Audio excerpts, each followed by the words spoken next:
Tu as sûrement déjà entendu parler des enveloppes budgétaires, mais est-ce que tu sais pourquoi cette méthode marche vraiment? Sinon, reste avec moi quelques minutes et je t'explique ce concept très simple qui est basé sur une petite astuce psychologique, d'où son efficacité. J'ai décidé de t'en parler aujourd'hui parce que l'une de mes proches a récemment utilisé cette méthode-là et ça m'a rappelé que je l'avais utilisée il y a quelques années.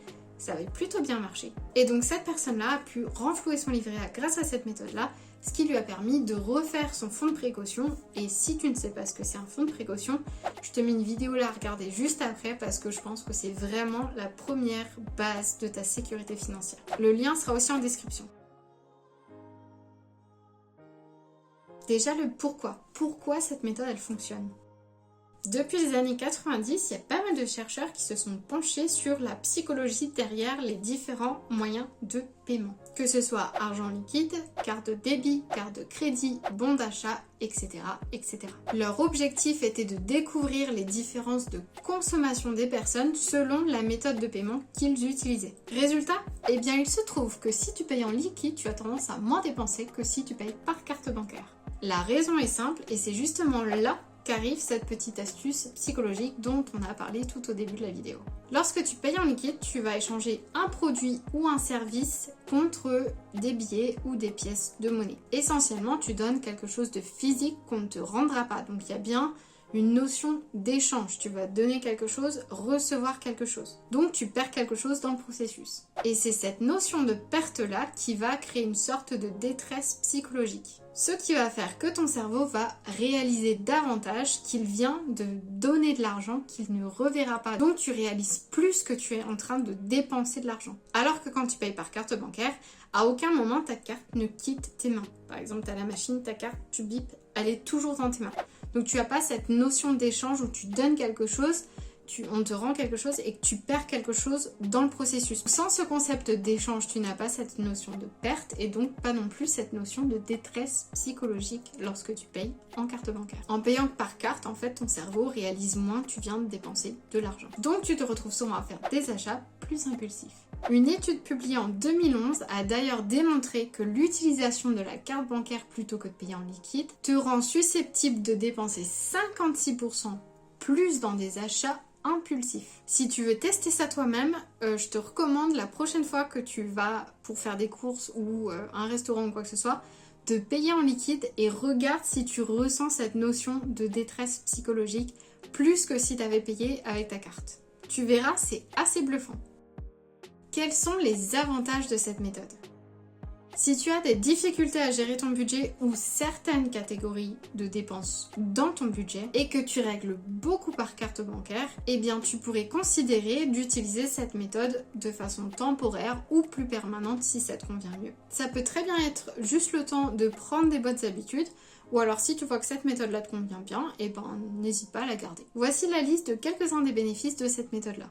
On y retrouve notamment une meilleure maîtrise de tes dépenses. En voyant physiquement l'argent disponible et l'argent quitter ton portefeuille littéralement, tu vas réaliser davantage de ce que tu dépenses et comme on l'a vu juste avant, avec les quelques statistiques qui ont été partagées, tu vas être moins enclin ou encline à faire des achats impulsifs. 2. Une meilleure discipline budgétaire. Grâce au concept de « je n'utilise que ce qui est dans l'enveloppe », tu vas devoir te forcer à respecter les limites que tu t'es fixées toi-même. Une fois que l'enveloppe est vide, c'est terminé. Tu sais que tu as utilisé ton budget pour le mois. Donc si tu as besoin de plus d'argent dans cette catégorie-là, tu vas devoir en piocher dans les autres catégories de dépenses et du coup baisser les budgets des autres catégories de dépenses ou pire encore, prendre dans tes épargnes et ça fait toujours un petit pincement au cœur et au portefeuille.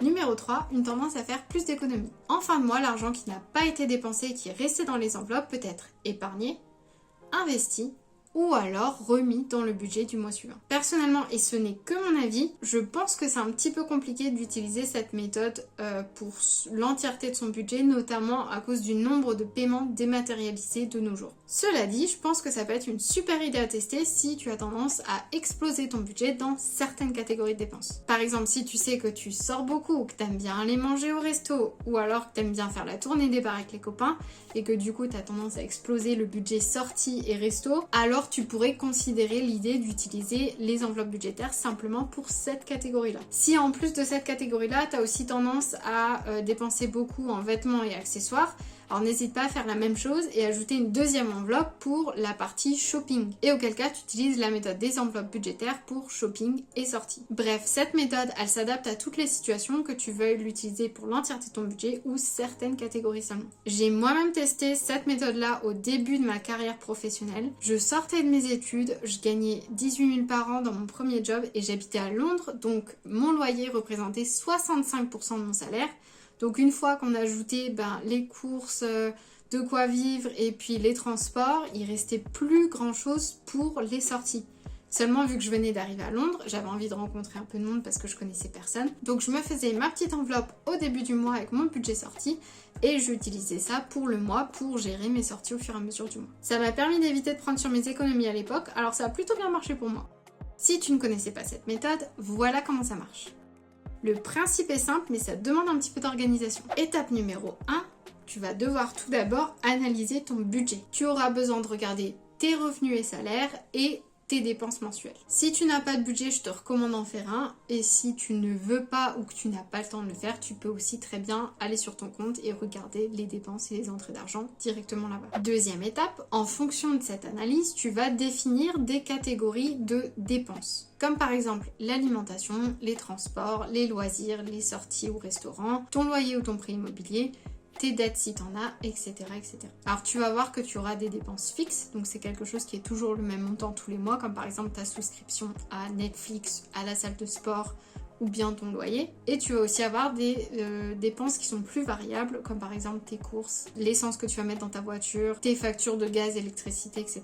Une fois que tu as ta liste de catégories de dépenses, tu vas pouvoir allouer les montants que tu t'autorises pour ces catégories de dépenses-là. Par exemple, si tu vois que dans les courses, tu dépenses généralement entre 400 et 500 euros, tu pourras dire, je vais m'autoriser 450 euros de budget dépenses pour la catégorie alimentation. Pareil pour le restaurant, si tu vois que tu es entre 80 et 120 euros par mois, tu pourrais dire, je vais m'autoriser 100 euros pour le mois dans la catégorie sorties et loisirs ou alors restaurant, etc.